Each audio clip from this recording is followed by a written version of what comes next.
भारत माता की भारत माता की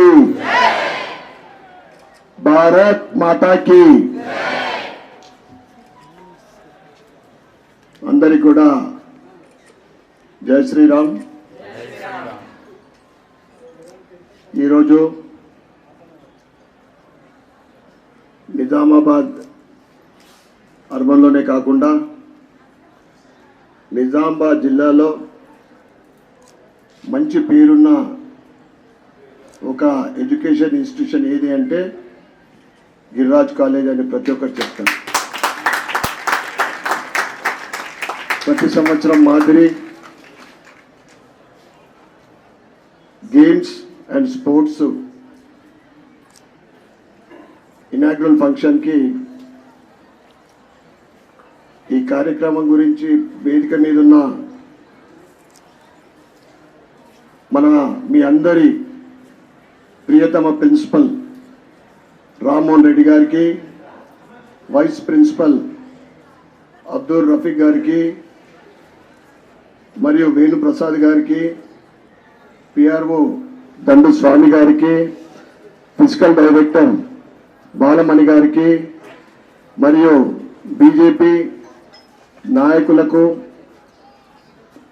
స్థానిక కార్పొరేటర్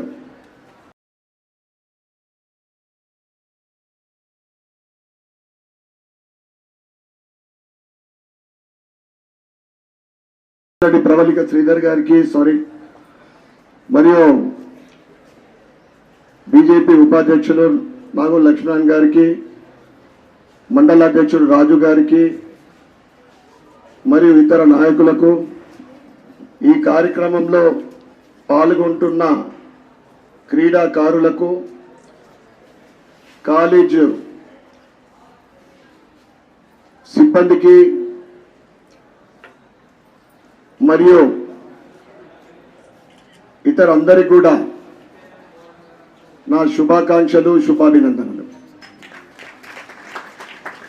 స్పోర్ట్స్ మన ఎడ్యుకేషన్ ఎంత ఇంపార్టెంటో ఫిట్నెస్ కోసం కానీ, మెంటల్లీ ఫిట్నెస్ కోసం కానీ స్పోర్ట్స్ కూడా అంతే ఇంపార్టెంట్. ఎందుకంటే హెల్త్ బాగుంటే, మెంటల్లీ మనము ఫ్రెష్గా ఉంటే తప్పకుండా మనము ఫ్యూచర్లో ఎదగటానికి అవకాశం ఉంటుంది. కనుక అందరు కూడా స్పోర్ట్స్ని ప్రిఫర్ చేయాలని నేను ఈ సభాముఖంగా మీ అందరికి కూడా నేను కోరుతా ఉన్నాను. అదేవిధంగా గిరిరాజ్ కాలేజ్ నుండి మట్టిలో మాణిక్యాలు అనే విధంగా ప్రతి సంవత్సరం కూడా ఒక రాష్ట్ర జాతీయ స్థాయి వరకు క్రీడాకారులు వెళ్తూ ఉంటారు. చాలా సంతోషంగా ఉంది సార్ మేడం చెప్పిన తర్వాత. వారందరికీ కూడా నేను అభినందనలు తెలియజేస్తా ఉన్నా.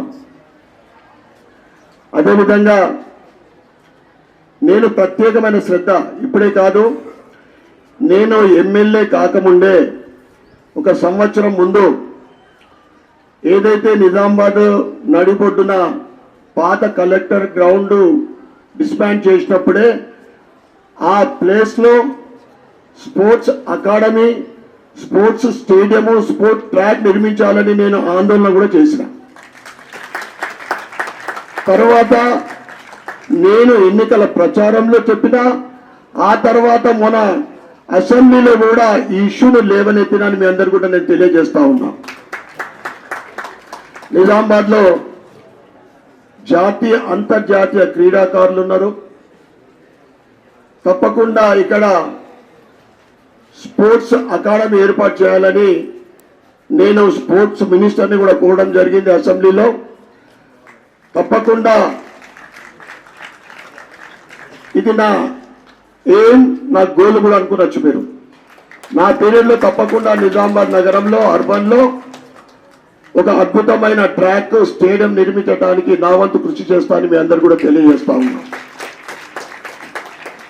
అదేవిధంగా యూత్ ఈ రెండితో పాటు ఈరోజు భారతదేశం అంటే ప్రపంచమంతా కూడా మన దేశం వైపు చూస్తూ ఉంది.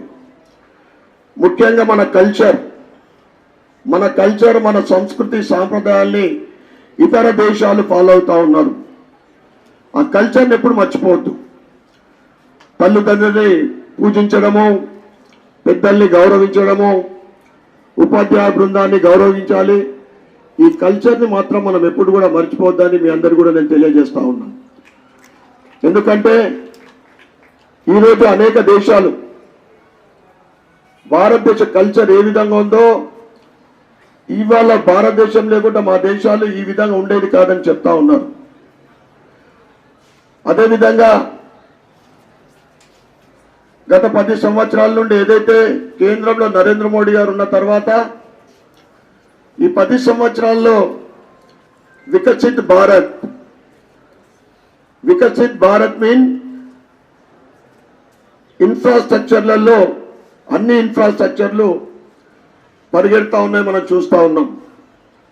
దాంట్లో ముఖ్యంగా ఖేలో ఇండియా కేంద్ర ప్రభుత్వ సహకారం ఉన్నా కానీ గత ప్రభుత్వము 10 సంవత్సరాల నుండి కేంద్రం నుండి ఎటువంటి సహాయ సహకారం తీసుకోకుండా స్పోర్ట్స్ గురించి ఎటువంటి శ్రద్ధ తీసుకోలేదని మీ అందరికీ కూడా నేను తెలియజేస్తా ఉన్నాను. అదేవిధంగా నేను ఇక్కడ 75 to 76 1 year నేను డిగ్రీ చేయడం జరిగింది. వేరే కారణాల వల్ల నేను బోధన్ మధుబలాంచకు షిఫ్ట్ అయినా. ఈరోజు నేను చాలా సంవత్సరాల తర్వాత ఇక్కడికి వచ్చిన తర్వాత ఒకవైపు నా కాలేజు పాత జ్ఞాపకాలు గుర్తు చేసుకుంటూ కాలేజ్ డెవలప్మెంట్ చూస్తే నిజంగా నేను అప్సెట్ అయ్యా. అంటే రాష్ట్రంలోనే ఒక పేరున్న ఈ విద్యా సంస్థ ఎటువంటి డెవలప్మెంట్కు నేను అప్పుడు చూసింది ఏ మార్పు లేదు. సుమారు 40 years అబౌవ్. సార్ చెప్తా ఉన్నాడు వారి ఫండ్స్ తోటి క్లాస్ రూమ్లో నిర్మించుకున్నా అని చెప్తా ఉన్నారు. నేను యువరాజ్ కాలేజు అభివృద్ధి పైన సార్ చెప్పినట్లు గర్ల్స్ బాయ్స్ హాస్టల్తో పాటు ఒక స్పోర్ట్స్ ఇండోర్ స్టేడియం గురించి ప్రభుత్వంతో నేను కోరుతా. అదే విధంగా ప్రభుత్వం ఏ విధంగా చేస్తుందో నేను ఎదురు చూస్తా. దాంతో పాటు కార్పొరేట్ లెవెల్ అంటే ఐటీ కంపెనీస్ కానీ ఇతర కంపెనీల ద్వారా వారి సహాయ సహకారాలు తీసుకొని గిరిరాజ్ కాలేజీకు కావాల్సిన సౌలతుల గురించి సౌకర్యాల గురించి నా వంతు కృషి చేస్తాను మీ అందరు కూడా తెలియజేస్తాను. తప్పకుండా ఈ సందర్భంగా ఇక్కడ ఉన్న క్రీడాకారులందరూ కూడా మరొకసారి అభినందిస్తా ఉన్నా. క్రీడాకారులు ప్రతి ఒక్కరు కూడా విన్నింగ్ కావాలని కోరుకుంటారు. కానీ ఆయన విన్ కాకపోయినా మళ్ళీ ఒక్కసారి విన్ కావాలని పట్టుదలతో ఉంటారు. అదే స్పోర్ట్స్మెన్షిప్లో ఉన్న టాలెంట్ అది. తప్పకుండా మీ అందరూ కూడా భవిష్యత్తులో ఒక జాతీయ అంతర్జాతీయ క్రీడాకారులుగా ఎదగాలని, ఎడ్యుకేషన్లో ఈ ఇన్స్టిట్యూషన్ ఇంకా మంచి పేరు తేవాలని కోరుకుంటూ నాకు ఈ అవకాశాన్ని ఇచ్చిన కాలేజీ సిబ్బందికి, ప్రిన్సిపల్ గారికి, ఇతర సిబ్బంది అందరికీ కూడా నేను పేరు పేరున ధన్యవాదాలు చెప్పుకుంటూ భారత్ మాతాకి